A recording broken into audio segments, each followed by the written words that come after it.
Hello everyone, how are you today? Welcome to my channel The Concepto. Today we shall explore and understand basics about force. So, are you ready? Okay, great. We hear force every day. We know its meaning and implications as well. But today we shall understand what is the meaning of force in physics and what it implies. Famous scientist Newton propounded three laws of motion to explain various situations that we come across, and he explained relationships between velocity, force, mass, acceleration, etc. We shall also study in this video Newton's first and second law of motion and their mathematical derivations and practical understanding of these from our everyday experience. For Newton's third law of motion, please keep watching my next video of conservation of momentum. So now friends, what is force? Force is the underlying cause which creates change in position of an object. What is force? Force is the underlying cause which creates change in position of an object, which creates change in speed of a moving object, or which can create change in velocity or direction of motion of an object, or force is something which can create change in shape of an object. So good. So now one query generally it comes to our mind, that what if we are pushing or pulling an object but it is not moving? So where is the force? To explain this or to understand this, let us first understand what is balanced force and what is unbalanced force. Now please try to understand that if there is a block of, let's say for example, 20 kilo, okay, and you are applying a force from this direction, and another person is applying the same amount of force from another direction, what will happen? That the object of this 20 kilogram object will not move, right? Because the same amount of force is being applied from this direction as well as from this direction. However, this is called balance force, right? If the amount of force from one direction is increased, let's say doubled, then the object will move in the direction of the force. That increased force, here if for example you are applying X amount of force from one particular direction and from the opposite direction the same amount of force, then it was not moving. That is called balance force. However, when the force is increased to 2x, then the block will move in the direction of the force, and then it will be called as unbalanced force. Now let us try to explain this query. What if you are applying or pushing or pulling an object but it is not moving? This 20 kilogram is what? This 20 kilogram will also exert some amount of force by virtue of its weight of 20 kilogram, and also by virtue of the frictional force between the surface of the two objects, surface and the surface of the objects. So there will be two forces here by virtue of the weight of the object and by virtue of the frictional force. So unless and until the applied force is more than these force, the object will not move, and this will explain the phenomenon that even if a force is being applied, the object is not moving unless and until the applied force is more than these two forces by virtue of the weight of the body and by virtue of the frictional force between the two surfaces, the surface of the body and the ground. Okay, let us try to understand the concept of balance and unbalanced forces with another example. Some of you must have observed and played tug of war. The winning team is one which can pull the other team, right?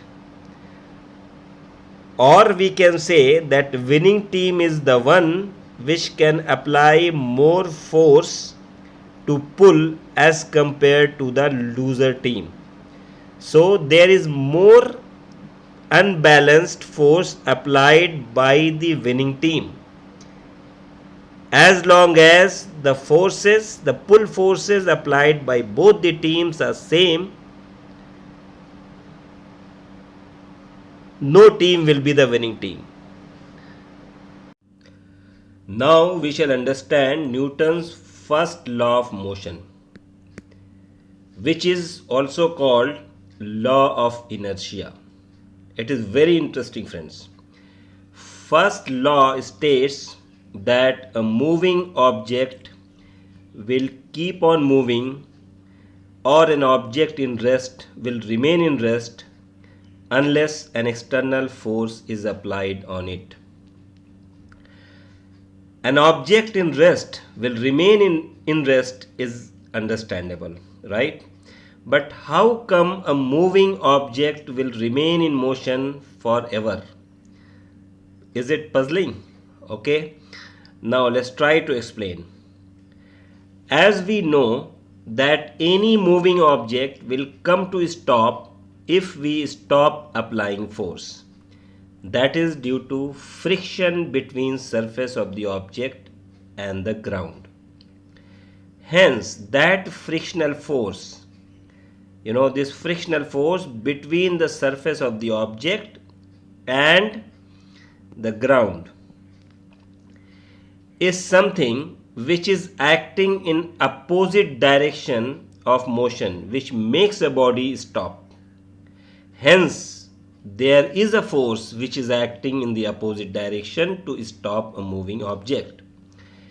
In fact, there is no surface on earth which can offer zero friction. Every surface on earth will offer some amount of friction, but this law which states is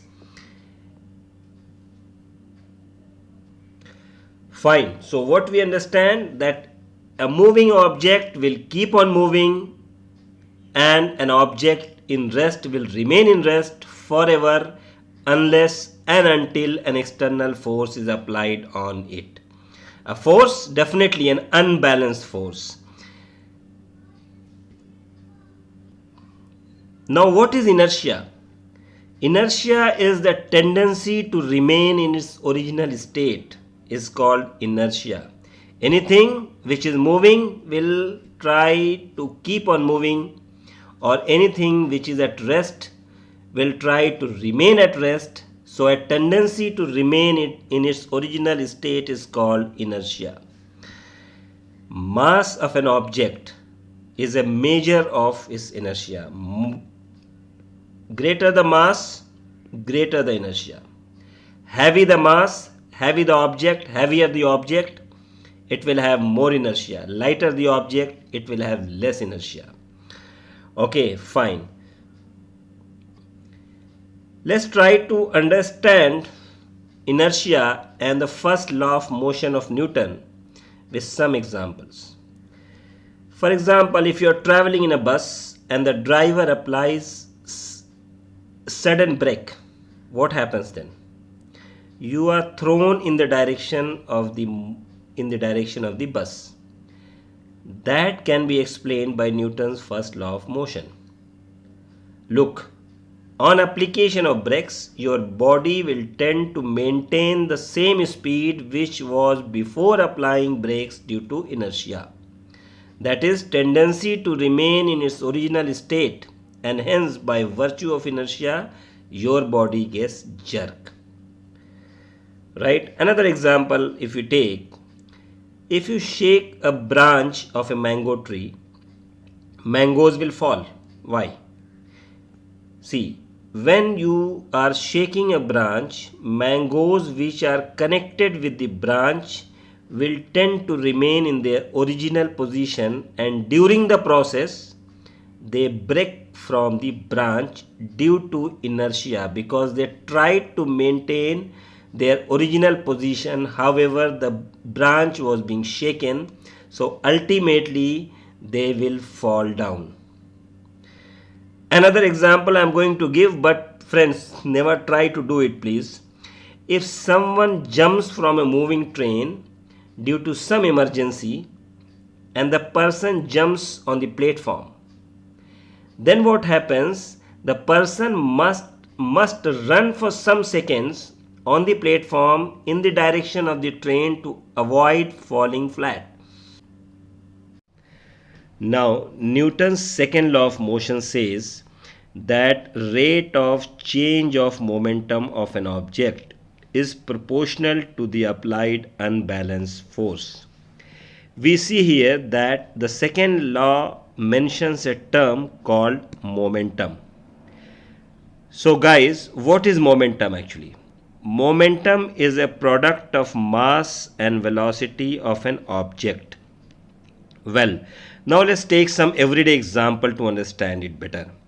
If you are hit by a canvas cricket ball and a hard ball of same size, how do you feel? Which will hit harder?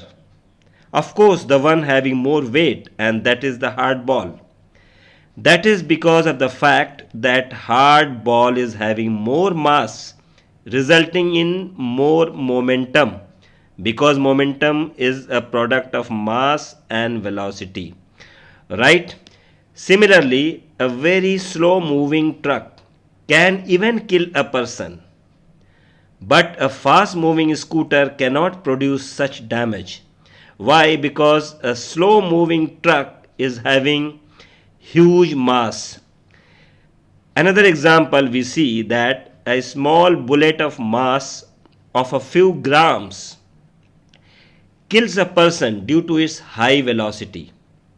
So what we understand that it is the product or multiplication of mass and velocity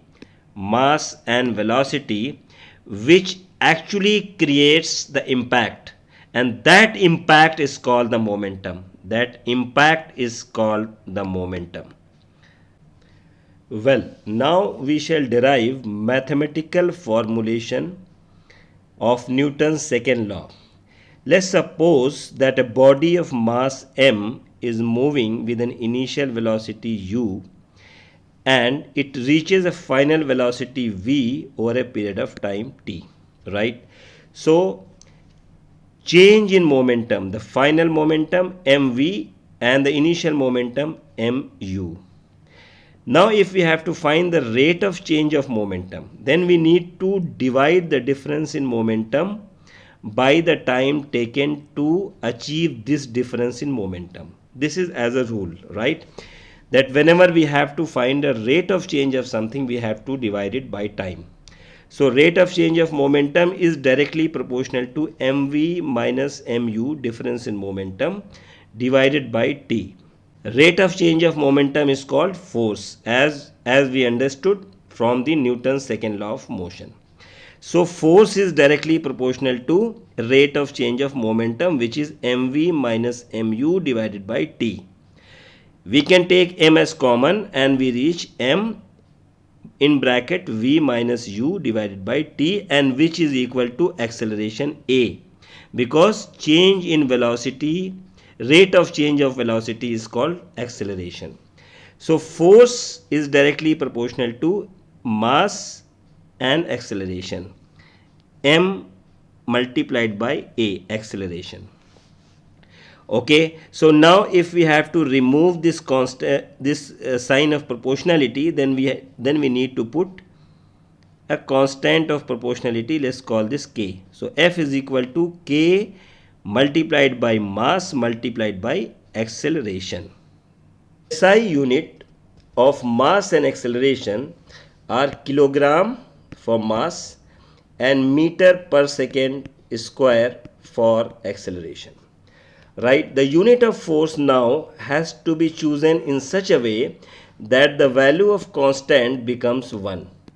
So we define 1 unit of force as the amount which produces an acceleration of 1 meter per second square in an object of 1 kilogram. So what happens here, that F will become, F is equal to mass of 1 kilogram, an acceleration of 1 meter per second square, and the value of K is 1. So we finally reach to a conclusion that force is equal to mass multiplied by acceleration.